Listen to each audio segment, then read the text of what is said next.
শিয়ালদাহ দক্ষিণের বজবজ শাখার সন্তোষপুর স্টেশনে আবারও দোকানে আগুন, ব্যাহত ট্রেন চলাচল।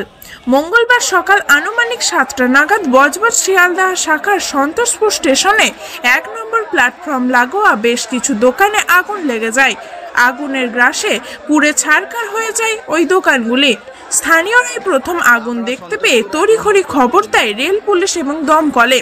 খবর পেয়ে ঘটনাস্থলে পৌঁছায় রেল পুলিশ এবং দমকলের আধিকারিকরা। যে কোনো প্রকার আপত্তিকর পরিস্থিতির মোকাবেলায় ঘটনাস্থলে এসে পৌঁছান এসটিপিও সৈয়দ রেজাউল কবির সহ মহেশতলা এবং রবীন্দ্রনগর থানার পুলিশও। আগুন নেভানোর কাজে দমকলের 4টি ইঞ্জিনকে ব্যবহার করা হয়। স্থানীয়দের সহযোগিতায় দমকল কর্মীদের প্রায় 2.5 ঘন্টায় চেষ্টায় আগুন নিয়ন্ত্রণে আসে। তবে আগুন লাগার কারণ এখনো স্পষ্ট নয়, যদিও এর আগেও বেশ কয়েকবার এই একইভাবে স্টেশনের ওপরে প্লাস্টিক এবং দরমা দিয়ে ঘেরা দোকানে আগুন লেগে গিয়েছিল। তখন সেই আগুন লেগেছিল চায়ের বা চপের দোকান থেকে কিংবা ইলেকট্রিক শর্ট সার্কিট থেকে। কিন্তু অতীতে সেই ঘটনা থেকে ব্যবসায়ীরা যে কোনো প্রকার শিক্ষা নেয়নি তার জ্বলন্ত উদাহরণ আজকের এই ঘটনা। প্রত্যেকবারই আগুন লেগে যাওয়ার পর ব্যবসায়ীরা নিজেরাই বেশ কিছু বিধিনিষেধ নিজেদের মধ্যে আরোপ করার চেষ্টা করেন, কিন্তু বাস্তবে তা যে মানা হয় না তার প্রমাণ আজকের মতো বারবার একইভাবে একই জায়গায় আগুন লেগে যাওয়া। শিয়ালদাহ দক্ষিণের বজবজ শাখার সন্তোষপুরেই একমাত্র স্টেশন যেখানে স্টেশনের ওপরে তো বটেই, এমনকি আশেপাশেও ফল, সবজি, কাপড়, জুতো ছাড়াও বিভিন্ন ছোট বড় খাবারের দোকানও রয়েছে। অবৈজ্ঞানিক পদ্ধতিতে গজিয়ে ওঠা এই দোকানগুলি কার বা কাদের মদতে বসে তার সদুত্তর এখন পর্যন্ত পাওয়া না গেলেও ব্যবসায়ীদের নিজেদের সচেতনতার অভাবেই যে বারবার আগুন লাগে তা কিন্তু বলাই যায়। দেখলাম প্রথম একটা দোকান জ্বলছে, এবারে পরস্পর 2-3টে যখন ধরতে লাগছে তখন সব দোকান থেকে গিয়ে আমি বালতি, মগ, চেনে সবাইকে দিলাম, ভাইদেরকে বললাম যে তোমরা দাঁড়িয়ে থাকলে শুধু ভিডিও করলে কি হবে, সবাই মিলে 1 মগ 2 মগ করে যদি জল ঢালা যায় আগুনটা এক জায়গায় দিয়ে তবে সবাই মিলে লিবালো। হ্যাঁ, তারপরে এক সাইডের পুরো হু করে ধরে গেছে, এক সাইডে জল দিচ্ছি আমরা। এই পুজোর আগে দোকানে আগুন লাগায় কতটা ক্ষতির মুখে পড়ছে? অনেক ক্ষতি ভাই, অনেক ক্ষতি। পুরো পুজোর মাল পুরো ভরা, দোকান ভরা, সব শেষ। আপনার নাম? আমার নাম সোনা। ব্যাগের দোকান আর কাপড়ের দোকানটা আগুনটা চালু হয়ে গেছে।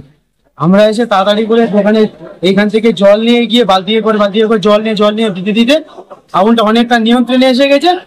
অনেক দেরিতে ফায়ার ব্রিগেড আসে, তাতে 5-6টা দোকান শেষ হয়ে যায়। বলতে পারছি না, এখান থেকে 7টা দোকান, 10টা দোকান, 8টা দোকান এরকম হচ্ছে। জামা কাপড়ের দোকান, জুতোর দোকান পুরোটাই আগুন নিয়ন্ত্রণে করছে। আর একটু জল দিয়ে কটা ইঞ্জিন এসছে স্যার? এটা তো ফরেন্সিক বলবো, আমরা কি বলবো না আগুন কিসের থেকে লেগেছে এটা তো আমরা কি বলবো। আমরা দেখছি আগুন জ্বলছে, আগুন নেভাচ্ছে। ঘটনাস্থলে কটা ইঞ্জিন এসছে দমকলে? এখনো 3টে কাজ করছে, কাজ হয়ে গেছে। আগুন কি পুরোপুরি নিয়ন্ত্রণে? পুরোটাই নিয়ন্ত্রণে। আগুন লাগার জেরে আনুমানিক সকাল 7টা থেকে প্রায় 2.5 ঘন্টা ব্যাহত হয় বজবজ শিয়ালদাহ শাখার ট্রেন চলাচল। অফিস টাইমে ট্রেন চলাচল ব্যাহত হওয়ায় চরম দুর্ভোগে পড়তে হয় ট্রেন যাত্রীদের। তবে সকাল 11টার পর থেকে ধীরে ধীরে ট্রেন চলাচল স্বাভাবিক হয়। উৎসবের শুরুতেই আগুন লেগে যাওয়ায় বড়সড় ক্ষতির মুখে ব্যবসায়ীরা। ঘটনায় হতাহতের কোনো খবর নেই। রবীন্দ্রনগর থেকে টিনা রায়ের রিপোর্ট, খবর 7 দিন।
এমনই তাজা ও গুরুত্বপূর্ণ খবর পেতে খবর শোধন চ্যানেলটি সাবস্ক্রাইব করুন এবং নোটিফিকেশন পেতে বেল আইকনটি টিপুন।